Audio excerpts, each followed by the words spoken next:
පුදුම ලක්ෂණ ටිකක් තියෙනවා. එකක් තමයි දැනුම් තේරුම් තියන අය කියන දේ පිළිගන්නවා. ඒක අත්හදා බලනවා. දැනුම් තේරුම් තියන අය.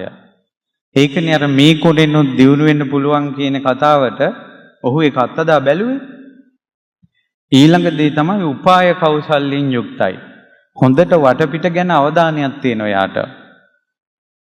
ඊළඟ දේ තමයි ආර්ථික විද්‍යාඥයන් අද ඉහළින් කතා කරන දෙයක් තමයි දියුණු වීම පිළිබඳව.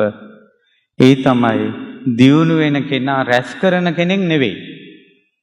දැන් ඔයාලට දියුණු වෙන්න ඕන කියලා කියනකොට ඔයාලා පොඩි ජොබ් එකක් කළා සල්ලි එකතු කරනවා. ඔය දියුණු වීමේ ලක්ෂණයක් නෙවෙයි. දියුණු වීමේ ලක්ෂණය තමයි ආයෝජනය කිරීම. අනිවාර්යෙන් දියුණු වෙන කෙනෙක් නම් ආයෝජනය කරන්න ඕන. සල්ලි එකතු කරන්න හොඳ නැහැ. දැන් මෙයා පළවෙනි ලැබුණ සොච්චම හකුරු වලට ආයෝජනය කළා. ඒ ලැබුණ මුදල ආයෝජනය කළා. එහෙම තමයි දියුණු වෙන කෙනා. දියුණු වෙන කෙනා පළමුවෙන්ම ලාභය බලන්නේ නැහැ. ලාභය බලන්නේ. පළවෙනි දවසේ බිස්නස් කරලා මට කොච්චර සුද්ධ ලාභය ලැබෙනවද කියලා එහෙම බලන්නේ නැහැ දියුණු වෙන කෙනා. දියුණු වෙන කෙනාගේ තියෙන උත්සාහය, වීරිය, කරන වැඩේ හරියට කරන එක. පස්සේ සල්ලි ගණන් කළ හැකි. පස්සේ සල්ලි ගණන් කළ හැකි. ඊළඟට තමයි යාළුවෝ හදාගන්න එක. ඊළඟ එක තමයි මිත්‍රයෝ හදාගන්න එයා තුළ තිබ්බ ලොකුම හැකියාව තමයි දන් දීම. දදම් මිත්තානි ගන්තති. උපක්‍රමශීලී බව. ඊළඟ එක තමයි කෘතඥතාවය. තමන්ට උපකාර කරපු අය අමතක නොකිරීම. කෙලෙහි ගුණේ.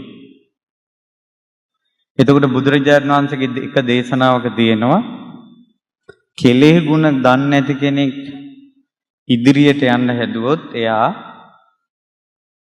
හරියට තමන්ගේ පහසුවට තියෙන පාවහන් යුගල අනිත් පැත්තට දාගත්තා වගේ කියනවා. වැරදියට පාවහන් දාගෙන යන්න හදනවා වගේ කියනවා. තමන්ට උදව් කරපු අය අමතක කරලා යන ගමන අමාරුවේ වැටෙනවමයි.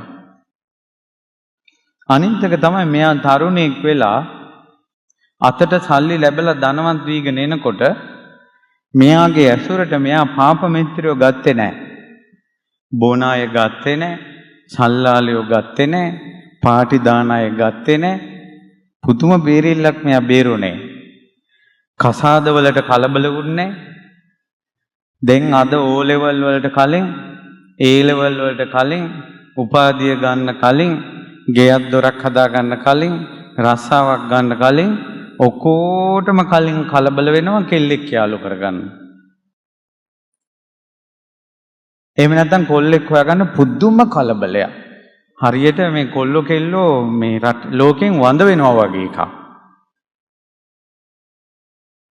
දරුවනේ ඔයාලා පිළිගත්තත් නැතත් දූලට විවාහ වෙන්න කර්මානුරූපව පිරිමියෙක් මේ ලෝකේ පහළ වෙලා ඉන්නේ.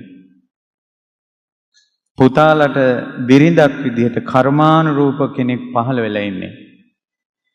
ඔයාලා කොච්චර එක එක්කෙනත් එක්ක යාළු වෙලා හිටියට කතා බහ කළාට මැසේජ් කළාට කර්මානුරූප කෙනා ගානට සෙට් වෙනවා විවාහයට.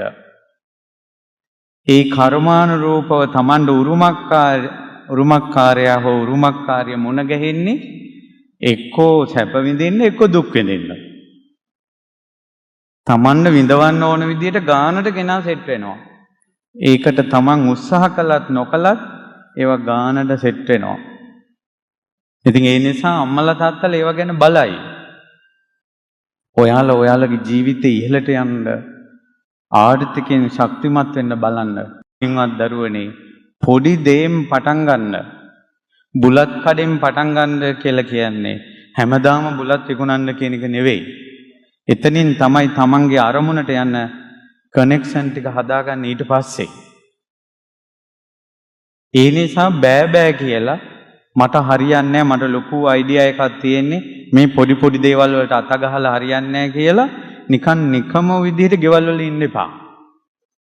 අනිත් එක තමයි දියුණු වන අයගේ දියුණු වීමේ ලක්ෂණ තියෙනවා. ওই චුල්ල සිට්ටි